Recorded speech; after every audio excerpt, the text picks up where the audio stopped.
ان الدین عند الله الاسلام، دین چې د پنځ د الله دین د اسلام ده.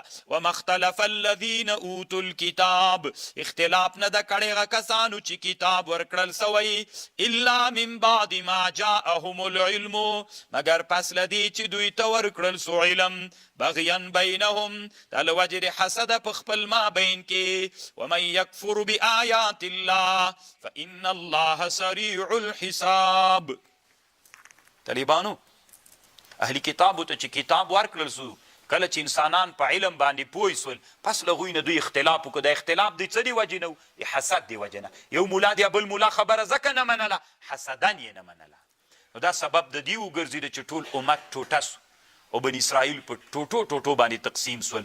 نو الله عز وجل د طالبانو موږ او تاسې د تحقیق غلامان کی، نه طالبانو دا چې اسلامي امت. دا اوس طالبانو تاسې د یو ټکي ته ګورئ، ډېر فکر وي، کله کله داسې چل کیږي د مسلمانانو ډېرې مناظرې مظاهرې دي که مناظرې دي، دا طالبانو اسلامي امت ته عوام په شک کې اچوي چې دا اوس رقم یو ملا یو څه وي بل څه وي، هغه هم قسمونه کوي، دا هم قسمونه کوي، هغه هم کتاب راوړي، دا هم. نو چې مناظرې ته ډېر زړه سوی د امام غزالي احیاء العلوم کې وایي پټ کېنادي، دا مثلا یو هغه والا ده، دا بل مذهب والا ده، پټ سره کېنه، یو څو نفره سره کېنوئ، ښه سره ثابت کوي چې ته حق وایې که ته حق وایې، سی به بیرته راوځه، یا بس پته به درته لګېږي، یا به دا د هغې خواته ورسي، یا به د مناظره کې خو اخر دا معلوم سي که نه، یا به دا اورې خوا چې زه غلط سوم، یا به دا سي.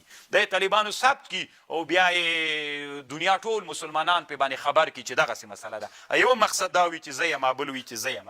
نو عوامو ته یې ولې ورښیه؟ دا خو د تاسې مسلې دي. نو عوام دلته شک کې وګرځېږي چې دغه ملا خبر صحیح ده که دغه ملا. امام غزالي وایي رحمه الله مناظره اظهار د حق دپاره ده، نو اظهار د حق باید په خفیه میدان کې وسي.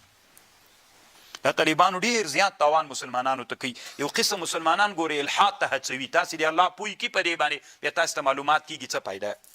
سره پولیدین د طالبانو اوسنی اختلاف ده که د صحابو اختلاف، د صحابو اختلاف و طالبانو امین اوس اختلاف ده که دغه وخت اختلاف ده. نو چې له هغه وخته نه ټولو مذهبونو کتابونو راچاپه مې کړې، راچاپه دې کړم. نو څه یې کوي چې دا خبرې خلکو ته وایي؟ ماو ته یې نه منو که عام خلک یې نه مني، خلک خو دې ماو دي تا تابي. راځه سره کینو. اوس خو طالبانو بیخي څملول ستا ده نه، دا هېڅ کله مناظره کې یو څوک هم له خپلې خبرې نه ده تېر سوی. خو دې نه معلومه شوله چې اظهار د حق پسې نه ګرځي. ان الدین عند الله الاسلام ومن یکفر بآیات الله فإن الله سریع العقاب.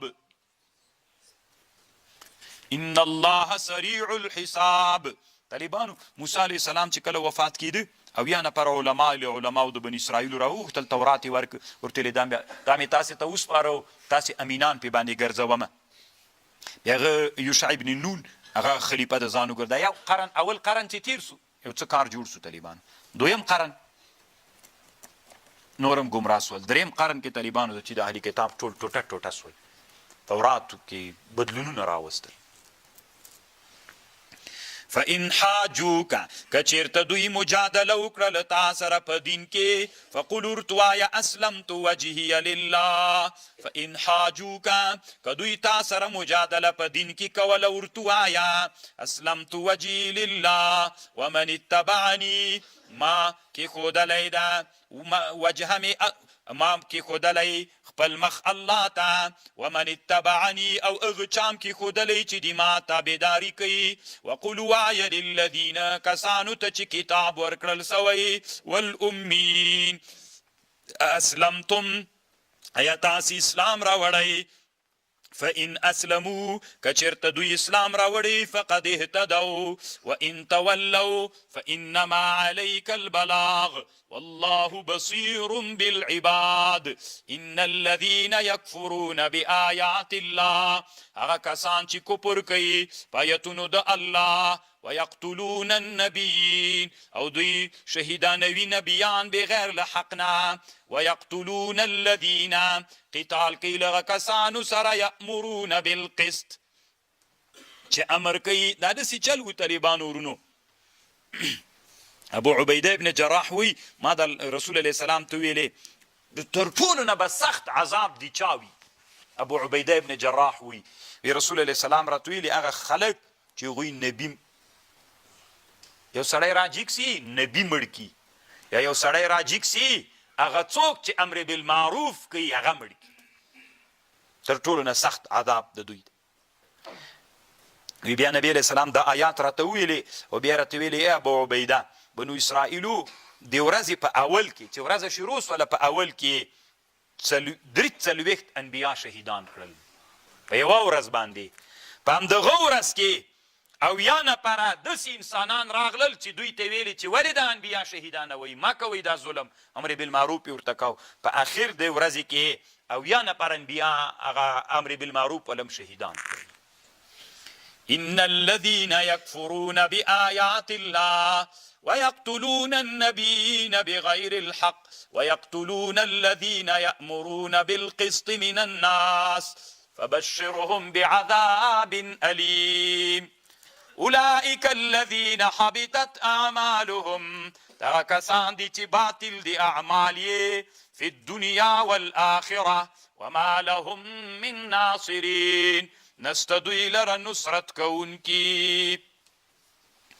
الم ترت نګوري الى الذين کسانو لره اوتو نصیبا من الكتاب الم ترت نګوري کسانو ته چې ورکړل سوی د برخه له کتاب نه يدعون الى كتاب الله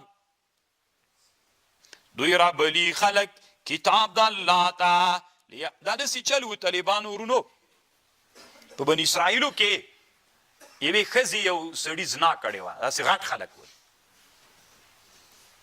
زنا یې کړې وله غټ خلک ول بیا دوی په تورات کې دوی ته رجم بیا نبی علیه السلام ته راوړ نبی علیه السلام ته چې کېناستل نبی علیه السلام ورته ویلې په تورات کې چی دی ویل ته چی نسته ده عبدالله ابن سلام ورته ویلې تاسې راوړئ چې رایوړ د دوی یو بل عالم و د یهودانو ابن سوریانو مې د هغه داسې په آیات ته رجم لاس کې ښودلي یې خواته او دې خواته ابن عبدالله ابن سلام ویلې هغه ورته ویلې ته د الله لري که د الله دښمنه چې لري که همغه آیات بیا رجم کړل دواړه هغه خبر کوي الم تر الى الذين تنګورې کسانو ته اوتو چې ورکړل سوی ده برخه له کتاب نه یدعون الى کتاب الله دوی را بلل کیږي کتاب د الله ته لیحکم بینهم ثم يتولى فريق منهم باعراض کې یوه ډله له دوی نه وهم معرضون دوی اعراض کوونکي دي ذلك بأنهم دا په سبب د دې دا اعراض ځکه کوي